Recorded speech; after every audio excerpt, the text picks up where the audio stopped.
It's hard to imagine how a person would spend their whole life when only the head and hands are able to move.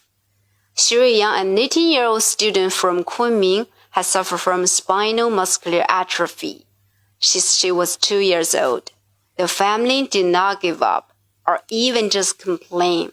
To help her live with dignity, her parents treat her living and learning skills strictly.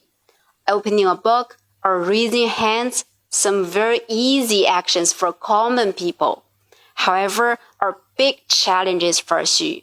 She had to use her head or mouth to work together with hands to finish these actions. When she started learning to write, she couldn't even hold a pen, but she never gave up.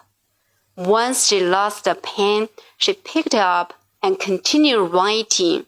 She finally could write 500 Chinese characters before becoming a primary school student, after practicing thousands of times.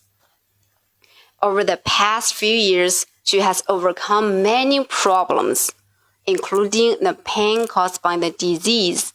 Her parents worry about her health and advised her to drop out of the school, but Xu's answer was no. She said, "As soon as I read a book and do homework, the pain is gone."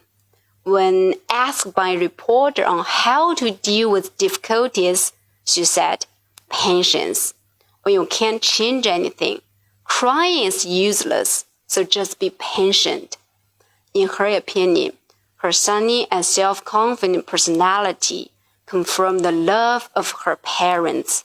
Finally, last June, she finished Chinese Gaokao and received an offer from Sichuan International Study University.